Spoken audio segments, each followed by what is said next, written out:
Достар, сәлем. Мінеки біз 4000 болдық. Мен өте қуаныштымын. Сіздерге деген алғысым шексіз. Рахмет барлықтарыңызға. Және де бүгін алдында айтқандай сұрақ жауап болады. Сіздердің сұрақтарыңызға жауап берем. Және де видеоны бастамас бұрын мен бір нәрсені айтып кеткім келіп отыр. Естеріңізде шығар, мен алдында видеома өзім Каспи Голд картамның номерін жазғанмын. Егер де кім көмек көрсеткісі келсе деген сияқты. Және де сол видео, алдындағы видео шыққан күні маған бірден ақша түсті. Мен шын айтсам, бірінші кезде түсінбей қалдым, маған кім не үшін ақша жіберіп жатыр деп, бірақ кейін сообщениесін оқыдым. Және оқығым келіп отыр. Сізге де Аружан Мақұлбекқызы, көп рахмет. Аружан сообщениесі бұл жай ғана бастамасы, ғажап жанға керемет видеолары үшін деп жүрек салып жіберген. Көп рахмет, Аружан. Маған бұл, білмеймін, сіздердің менің еңбегімді бағалағандарыңыз деп түсінемін. Сол үшін сіздерге көп рахмет. Мен әрине тырысам алда тағы да көптеген қызықты видеолар түсіруге, және міндетті түрде сіздердің ұсыныстарыңызды орындауға. Және де рахмет. Менің бірінші тапқан ақшам ютубта. Кейін сұрақтарды мен неден оқып отырам? Телефоннан. Бұл мен телефоным емес, күйеуім телефон алып алғанмын.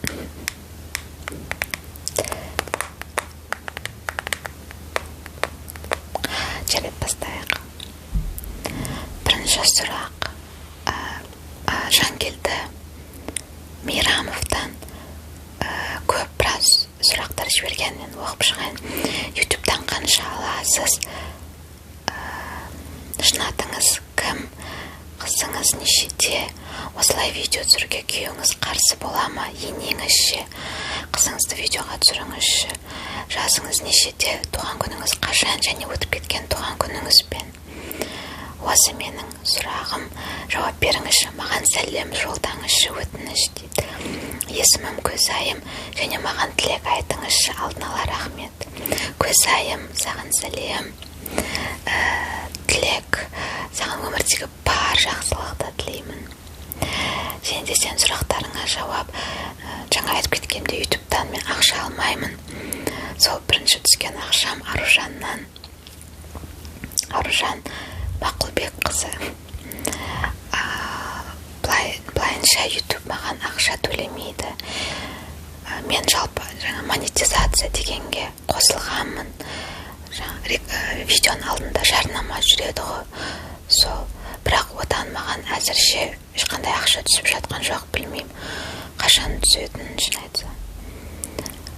Шынатыңыз кім? Динара. Қызыңыз нешеде? Қызым қазір 11 айдан асты. Осы 24 ақпанда Құдай қаласа 1 жасқа толады. Осылай видео түсіруге күйеуіңіз қарсы бола ма? Жалпы жоқ, қарсы емес. Енеңізше? Енем білмейді мен видео түсіретінімді. Қызыңызды видеоға түсіріңізші. Қызым әлі енді кішкентай, ол айқайлап видеоның барлығын жаңағы ASMR болмай кетеді ол. Жасыңыз неше? Жасым 31-де, осы 7 ақпанда туған күнім болған, 31-ге толдым. Барлығына жауап берген сияқтым. Келесі сұрақ. Мисс Арука. Сұрақтар дейді, қандай стиль ұнатасыз? Қай қалада тұрғыңыз келеді? Өміріңіздегі ең қорқынышты и көңілді күніңіз? Рахмет. Қандай стиль ұнатасыз? Егер киімге қатысты болса, жалпы ыңғайлы, аяғыма жай кроссовки, каблуксыз, өкшесіз дейді ма, джинсы, үстіне футболка, немесе андай толстовка, худи, сондай жалпы бір жаққа шыққанда, мысалға жай неге торговый не жаңағы сауда орнына былайынан қыдыруға солай киініп шығам. Ал бұрын жұмыс істегенде әрине жұмыста олай киінбейсің. Ол жақта дресс-код дейді ғой, кәдімгі ақ жаңағы рубашка немесе блузка, астына юбка немесе шалбар классикалық. Және міндетті түрде кроссовки кие алмайсың, онда туфли киетінмін каблукпен. Қай қалада тұрғыңыз келеді? Жалпы маған Алматыда ұнайды. Мен бұрыннан бері Алматыда тұрғым келетін. Өміріңіздегі ең қорқынышты көңілді күніңіз. Мен бұл сұрақты оқып, жалпы бүкіл сұрақтарды оқып енді алдын ала дайындалдым ғой. Сол кезде біраз ойланғанмын, қандай менде қорқынышты көңілді күндерім бар деп. Бір күн маған есіме түсті қорқынышты күндердің. Кішкентай кезімде болатын ол. Мен жалпы ең қорқатын заттарым менің ол жәндіктерден қорқамын. Насекомый дейді ғой. Өрмекшіден енді жаман қорқамын. Кішкентай кезімнен бастап қазіргі күнге шейін әлі тәп-тәп болып өссем де жаман қорқамын, білмеймін неге екен. Мен мүлдем кішкентай өрмекші болғанымен де мен оған қарамайын, бәрінен қорқа беремін. Сөйтіп кішкентай кезімде мүмкін бірінші немесе екінші сыныпта жазғы каникулда біз дачаға баратынбыз. Жалпы қаланың сыртындағы жер үй. Сөйтіп сонда бір күні мен түнде ұйықтап жатқанымда маған білмеймін бір өз-өзіме миыма құйып алдым ба, төсекте жатқанда терезе де ашық тұрады ғой. Сол кезде терезеден даладан әртүрлі жәндіктердің бірандай шықырлаған сондай дауыстары естіліп жатты да, және де мен сөйтіп жатқанда маған мен төсегімнің бүкіл жанында сондай жәндіктер жатқан сияқты болып елестеді. Білмеймін неге мен қозғала алмай, барлық үйдегілер ұйықтап жатыр. Сөйтіп енді ұйықтай алмадым, шын айтсам.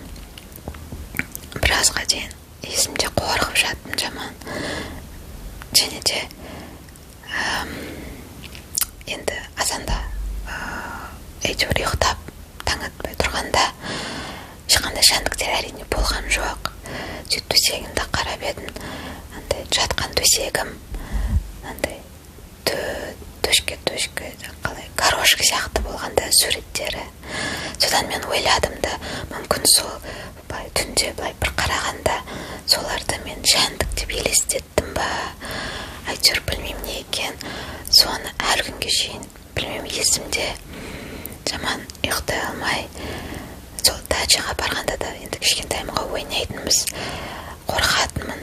Онда да ол жақта не табиғат болғасын, енді әрине жаңа өсімдіктер бар, олар жәндіктер одан да көп болатын.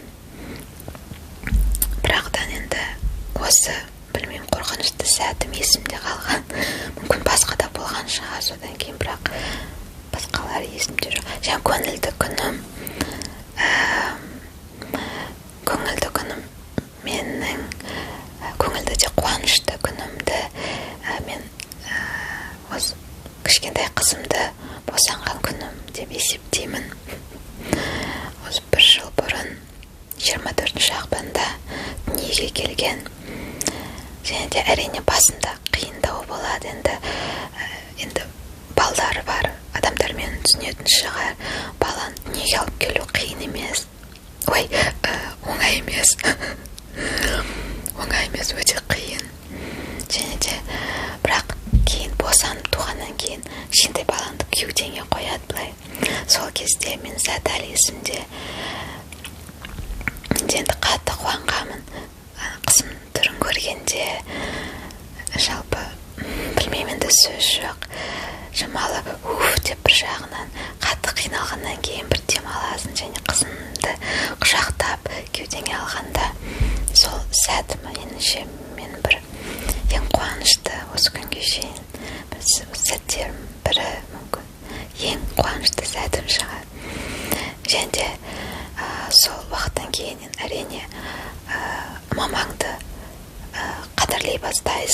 сияқты. Өйткені түсінесің, ол баланы дүниеге алып келу қиын емес, оңай емес. Сондықтан да сіздерге айтатыным, аналарыңызды қадірлеңіздер. Олар сіздерді қиналып, 9 ай сіздерді іштерінде жаңағы екіқабат болып 9 ай қиналып, одан туғаннан кейін тағы ұйықтамайсың. Сөйтіп дүниеге алып келген. Сондықтан да аналарымызды қадірлейік,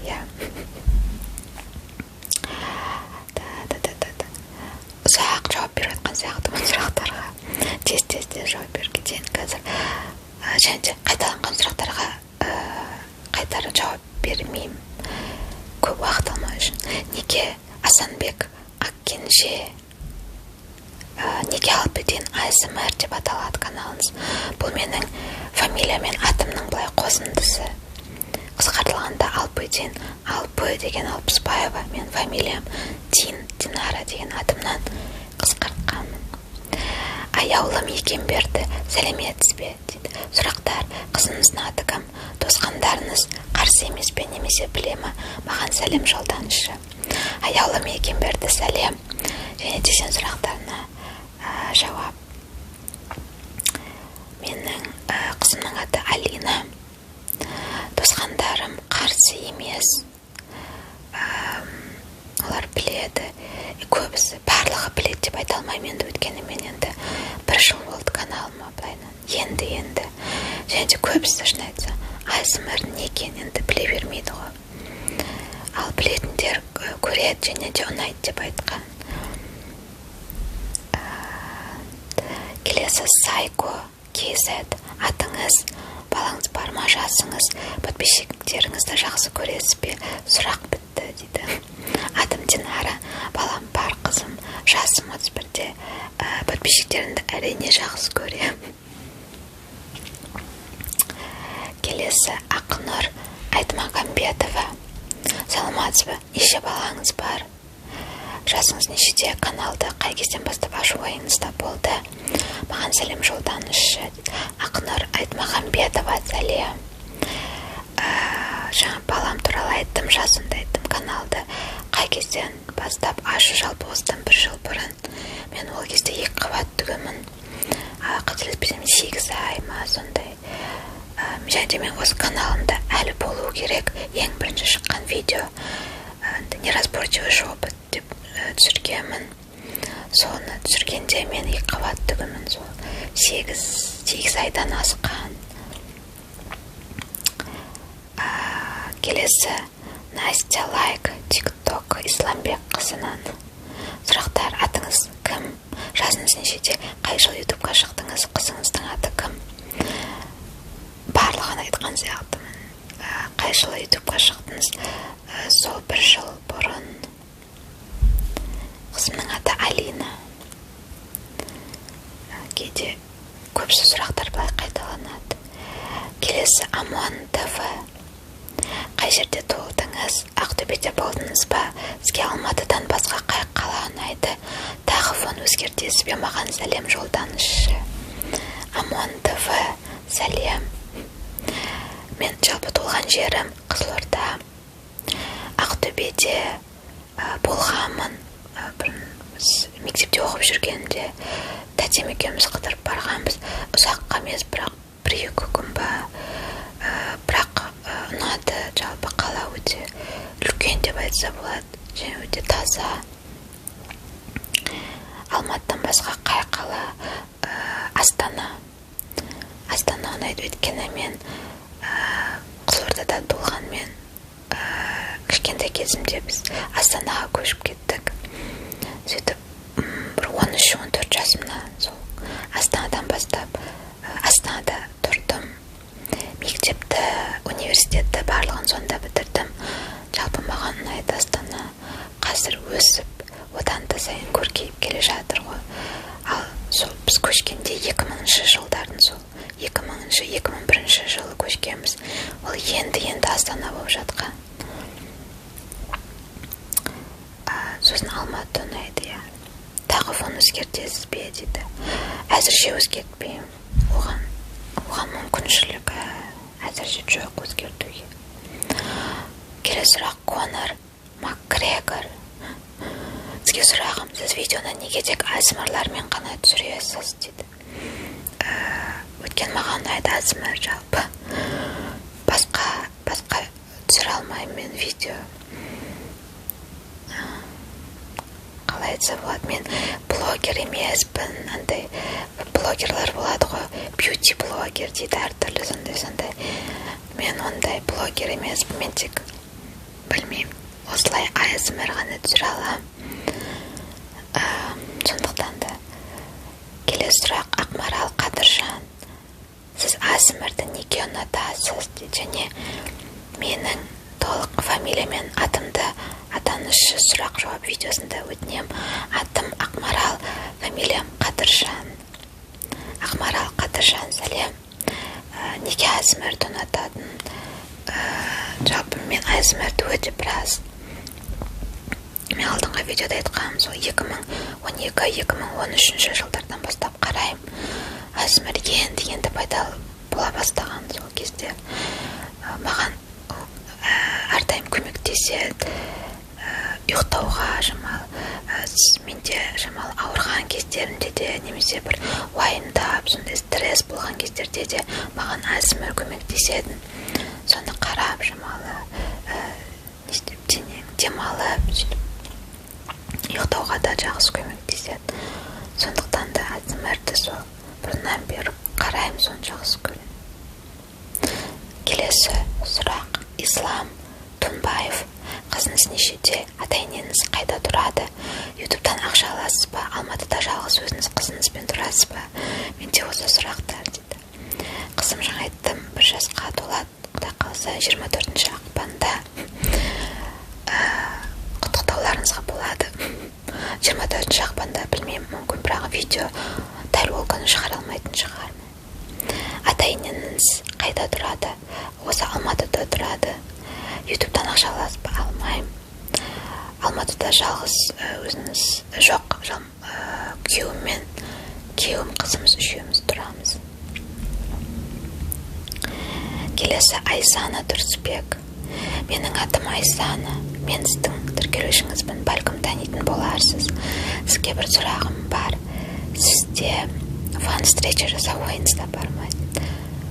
Фан-встреча, айтсам, ондай жоқ.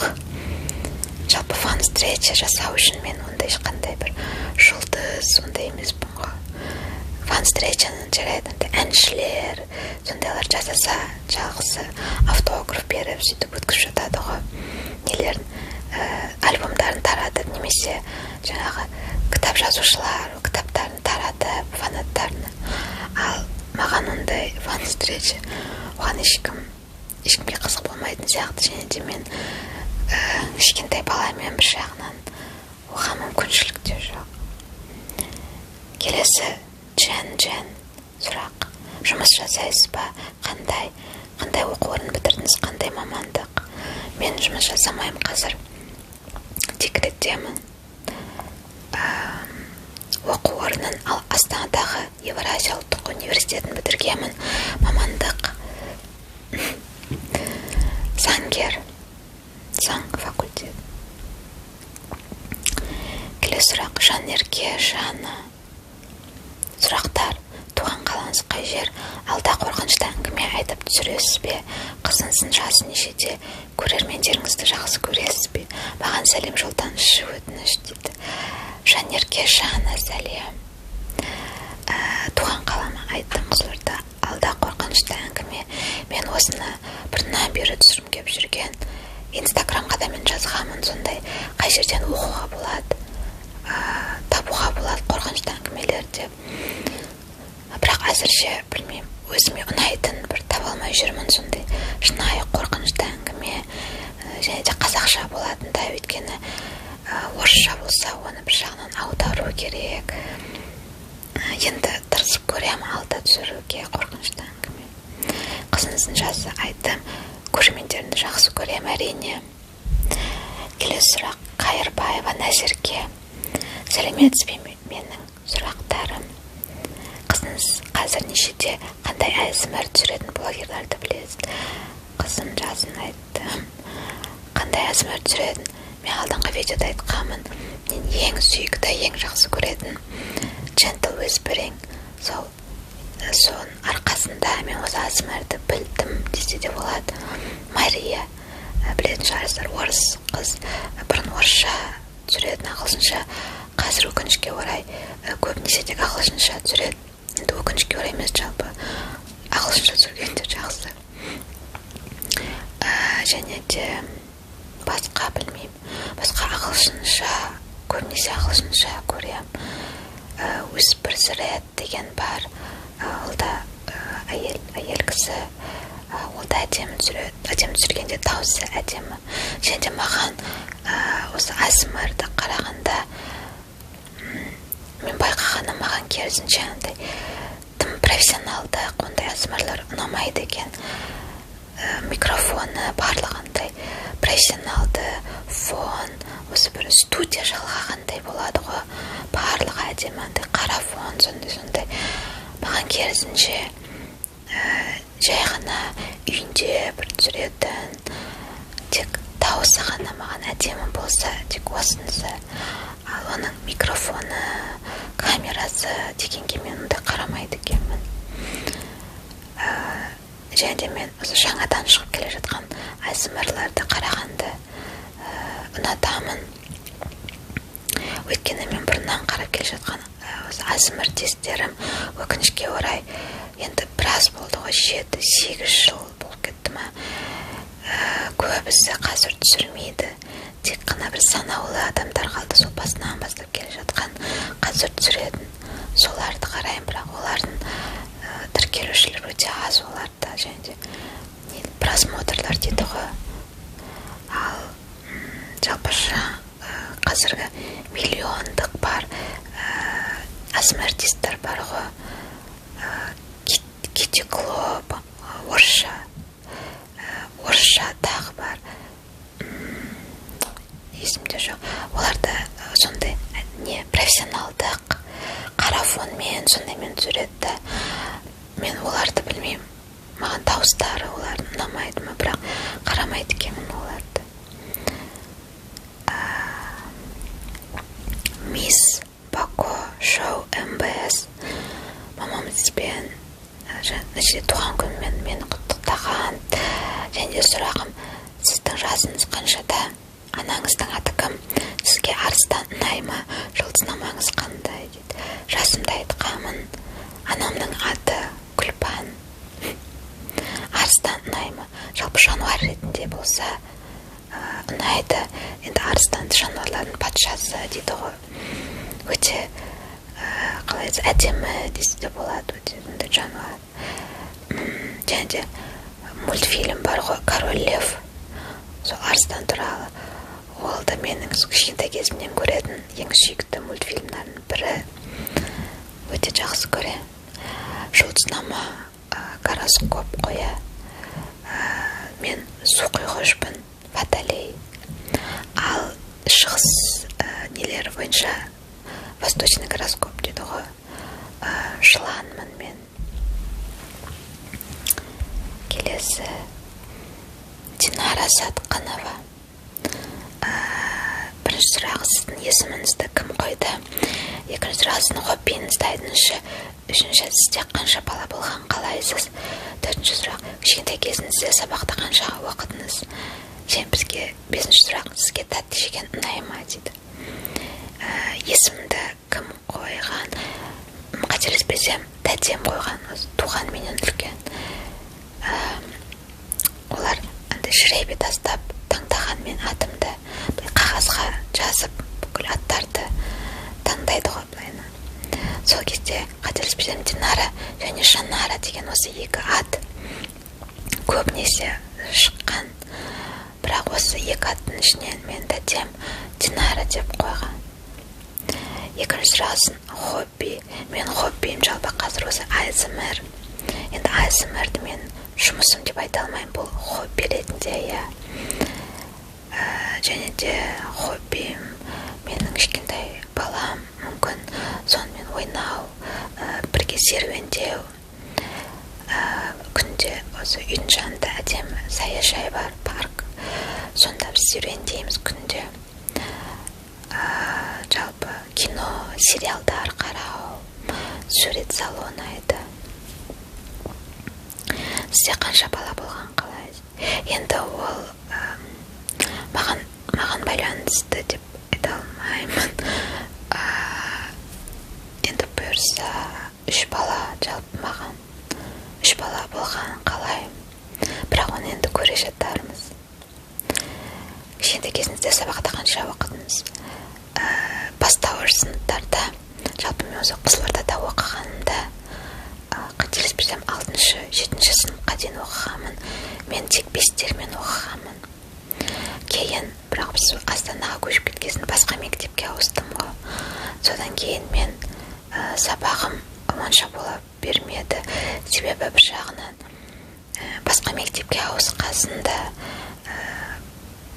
маған қиын болды. Мен басында жылайтынмын да, ата-анама айтып, оқығым келмейді бұл мектепте. Сол бұрынғы өз мектебіме барғым келеді. Сол жақта өткенмен құрбыларым болатын. Мен солардың шынымен қатты сағынатын. Біз ол кездерде телефон деген болған жоқ қой, әрине. Біз кәдімгідей хат жазатынбыз. Қағазға хат жазып, почтамен жіберіп, сол хаттармен де әлі күнге шейін бар.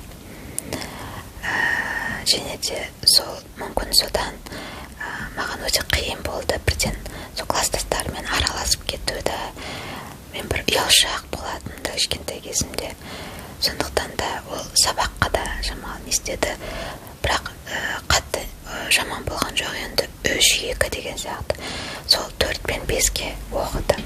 Көбінесе 5-тер бірақ болды. Тәтті жеген ұнайды. Қатты ұнайды. Мукбангтан мүмкін байқаған шығарсыздар. Жалпы кішкентай кезімнен мен сондаймын тәттілерді. Мен есімде кішкентай кезімде ұйқыдан тұрғанда таңертең жастығымда шоколадта жататын. Мамам алып қоятын да, өйтіп қойып қояды жастығыма. Сөйтіп тұрғанда, және бір шоколад алмайды ғой, 2-3 сондай шоколадта. Пикник есімде сол кездерде, Альбени, және Киндердің жұмыртқасын. Қазір де бар ғой. Ол кездерде бірақ ойыншықтары күшті тұғын, қазір онша емес. Менде көп сол ойыншықтары болған. Өкінішке орай көшкесін, олардың бәрін біз таратып жібердік.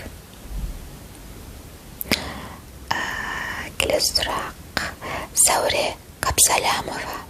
Алматының қай жерінде тұрасыз? Неше балаңыз бар? Неге алып өтейін Азымар деп атады. Неге алып өтейін мен айтқанмын. Баламды айттым. Алматының қай жерінде? Құлагер деген микрорайонда. Білесіздер ма, білмейсіздер ма? Барахолк жақта. Соған шамалы жақынды. Келесі Ұлжан Төлебай. Қызыңыздың аты кім? Үйіңізді көрсетіп видео түсіріңізші, сәлем жолданызшы дейді. Және туған күніңізбен бақыт тілеймін. Ұлжан Төлебай, сәлем. Қызымның аты айтқам Алина. Үйіңізді көрсетіп видео, ол менше қызық болмайтын сияқты.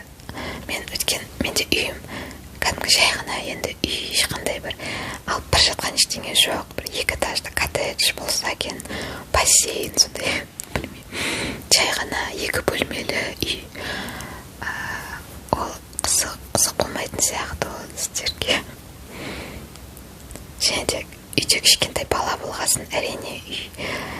Енді әрқашан деп айта алмайын, бірақ енді ойыншықтар анау жерде, мынау жерде жатады, барлығы шашылып. Келесі Меруерт Бұхарден. Жұбайыңыз қарсы емес па түнде видео түсіруге? Жалпы қарсы емес. Мен видео түсіретін кезде оған айтам, мен бүгін видео түсірем деп. Ол әдетте компьютерда отырады, жұмыс істейді немесе ойын ойнап. Сол видео түсіретін күні ол ерте компьютерді сөндіріп ұйықтауға кетеді. Былайынан қарсы емес деп ойлаймын. Мүмкін мүмкін айтпай жүрген шығар маған қарсы екен. Келесі Морви. Мамандығыңыз қандай? Күйеуіңіз ASMR-ға қарсы емес па? Және видеоларыңызды көре ма? Достарыңыз ASMR түсіретініңізді біле ма? Мамандығым заңгер. Күйеуім жаңа айтқанмын, қарсы емес деп ойлаймын енді мен. Видеоларымды қарамайды. Шын айтсам, күйеуім ASMR-ді жек көреді. Иә. Ол түсінбейді, өйткені ASMR не екен. Ол қарап көрген, бірақ оған ұнамады. Мен видеоларымды ол қарамайды, және мен қарағанын қаламаймын, шын айтсам. Білмеймін, ұялам ба, түрлі көрсетпеймін оған видеоларымды. Достарым ASMR түсіретін кейбіреулері бар, иә, біледі. Мен жақтан біледі, күйеуім жақтан бірақ білмейді ау демешкі. Айнель Жайық. Қандай тамақ түрін ұнатасыз дейді. Жалпы ет тамақ. Еттен жасалған, тауықтан болсын. Ондай қатты тамақ түрін таңдай бермеймін. Бірақ ащы тамақтарды тек ұнатпаймын, ащы жей алмаймын. Сол бешбармақ, қуырдақ болсын, басқа да бір, және де андай сұйық тамақтар болады, ол суптар. Сондайларды да онша қатты ұнатпаймын, шын айтсам. Жалпы гамбургер, енді оларды, иә, өкінішке орай жеймін, қанша зиянды дейді ғой енді, бірақ та фри мен ең сүйікті.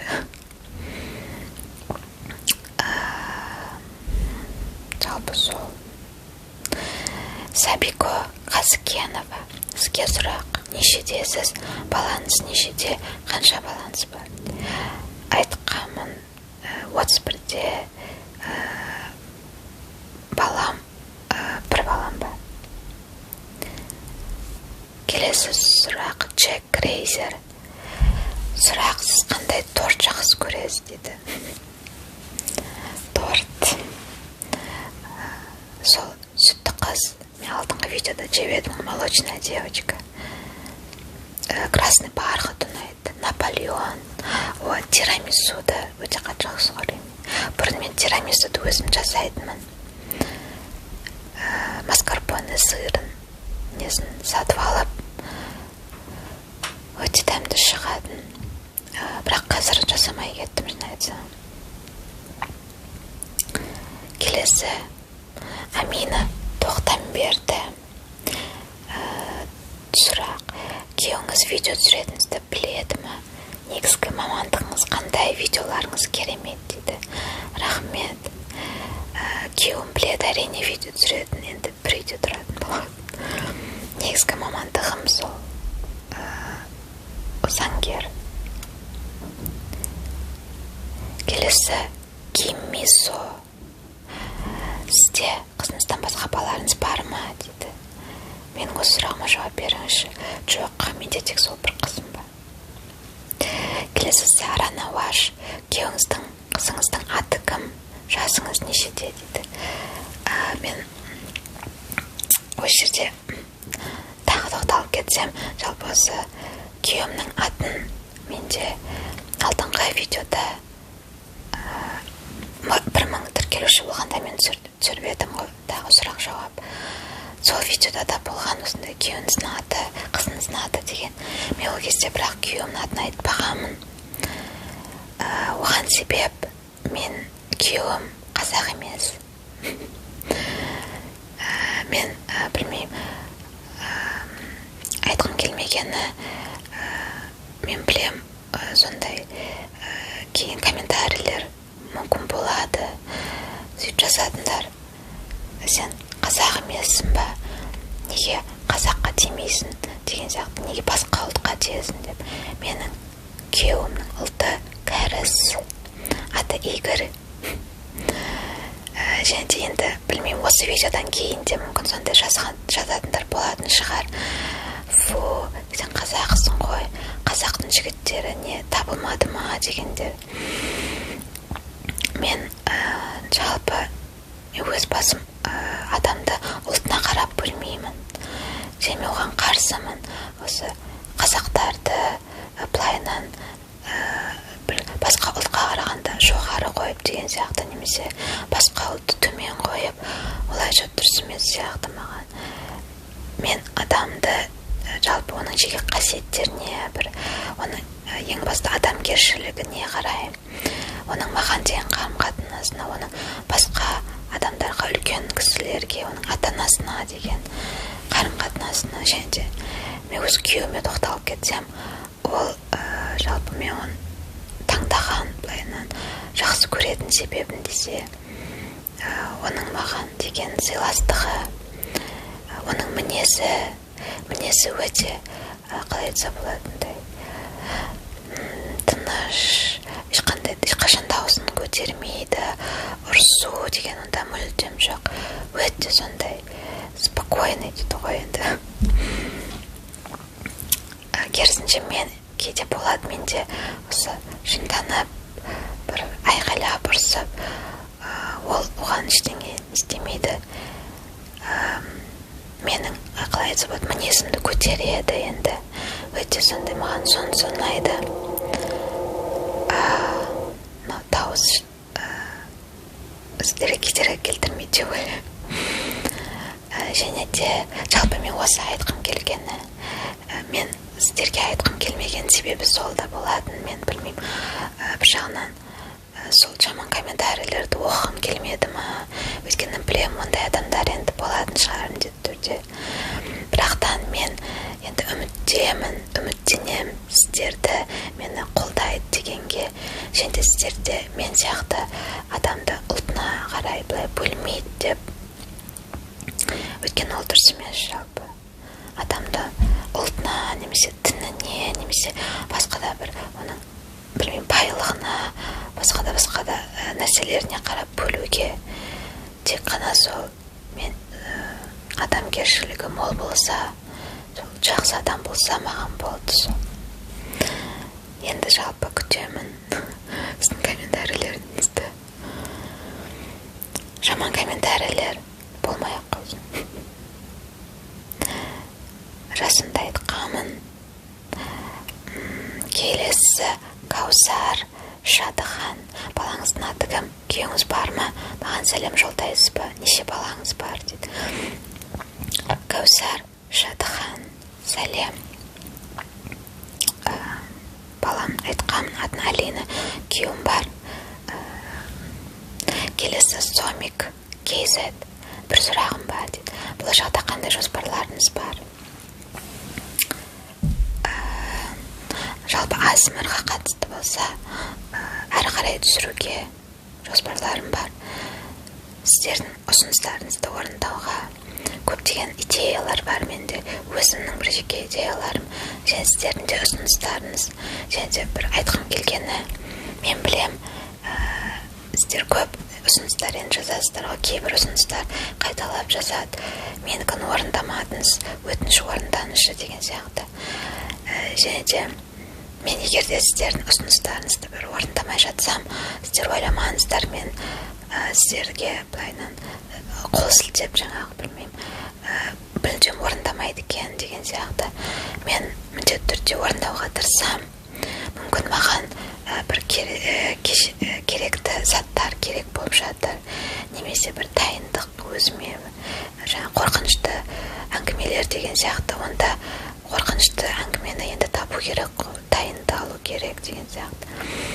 Сол үшін де сіздер ойламаңыздар, мен сіздердің бүкіл барлық ұсыныстарыңызды оқимын, және де орындауға тырысамын кезекпен. Келесі Гүлмира Қалиахметова. Жасыңыз нешеде, қай қалада тұрасыз? Видео түсіруден басқа немен айналысасыз? Салмағыңыз қанша? Неше балаңыз бар? Бойыңыз неше? Қандай тағамдарды ұнатасыз? Жасымды айтқамын, қай қалада тұрам? Алматыда. Видео түсіруден басқа немен айналысасыз? Қазір шын айтсам, басқа ештеңемен, өткен мен қазір декретте отырмын. Салмағым мен осы жақында ғана өлшенгенмін. Осы ауырып жүріп дәрігерге барғанда сол кезде 51 килограмм болған, ал бойым 158. Бойым ұзын емес, қысқа. Бір балам бар, және видео жаңа үзіліп кетті, тағамдарды жаңа айтқанмын. Қызын келесі Аружан, Ғалымжан, қызыңыз нешеде дейді. Айтқанмын, ак қай банкте істедіңіз? Қытай банкінде. Келесі Аяна Абылхайыр, қай қалада тұрасыз? Күйеуіңіздің аты кім дейді. Айттым жаңа Алматыда. Келесі Анель Абдықасым, видео түсіретінізді отбасыңыз біле ме? Біледі. Келесі Тарико KZ, бірінші Айсмерді қайдан қалай көрдіңіз? Неге Айсмер басқа видео емес, енеңіз қалай қарайды? Бірінші Айсмер мен айтқанмын алдында қалай көргенімді. Кейде соққышын айтсам, мен Айсмер туралы білген жоқпын, жай ғана макияж дегенге не істеп тап болып, сол кезде қарап білдім Айсмер не екен. Енем неге Айсмер, енді жауап бердім, жалпы маған Айсмер ұнайды өзіме. Енем білмейді мен видео түсіретінімді. Келесі Мисс Ассель, сұрақ, сізге видео түсіруге қарсы емес пе? Кім қарсы емес пе? Достарыңыз каналыңызды көре ме? Қонаққа барғанда каналыңыз туралы айта ма? Жұбайыңыз каналыңызды қарай ма? Жұмыс жасайсыз ба? Сізге видео түсіруге қарсы емес пе деп жазбаған, кім қарсы емес екен? Жалпы күйеуім қарсы емес. Достарым кейбіреулер көреді каналымды, я. Қонаққа барғанда мен өз басым ешкімге айтпаймын, олардың айтатын айтпайтын білмейді екен. Жұбайым қарамайды каналымды. Жұмыс қазір жасамаймын, декреттемін. Келесі Аружан, Ғалымжан. Сұрақ, сіздің балаңыз, қызыңыз нешеде? Сіздің күйеуіңіз бар ма? Неше балаңыз бар? Қандай камерамен түсіресіз? Сіздің атыңыз кім? Айтқанмын жаңа бүкіл балам жазын, күйеуім бар, бір балам бар. Қандай камера? Мен камера емес, телефонға түсірем. Менде Samsung S1E. Соң камерасына түсірем. Атым Динара. Келесі Қырсық қыз. Неге канал аты осындай? Толық есіміңіз? Үйіңізде жалғыз тұрасың ба? Немесе түсіріп жатқанда үйіңізде ешкім кедергі жасамайды ма? Жауап қайтарыңызшы. Неге канал аты екен? Осындай екен айттым. Толық есіміңіз сол Алпысбаева Динара. Содан қысқартылған. Үйіңізде жоқ, жалғыз тұрмаймын әрине. Сол күйеуіммен және қызыммен тұрам. Олар кедергі келтірмейді, себебі ұйықтап жатады түнде. Келесі Назым Қуаныш қызы. Атыңыз кім? Қызыңыз нешеде? Нешеде сіз қай қалада тұрасыз? Барлығына жауап бердім, я. Динара жазымды барлығын айтты. Соңғы сұрақ екен. Болды. Себебі мен тым ұзақ видео түсіргім келмеген, шын айтсам, бірақ қазірдің өзінде 40 минуттан асып кетті. Өйткені білемін, сіздерге де ол қиын болады, ұзақ видео қараған. Сондықтан да жалпы осымен онда тоқтаймыз. Бүкіл сұрақтарға жауап бердім деген үміттемін. Жалпы көп рахмет сіздердің сұрақтарыңызға. Алда тағы видео түсіріп сіздерді қуантуға тырысамын. Және де осы жалпы рахмет. Барлықтарыңызды құшақтадым. Беттеріңізден сөйтіп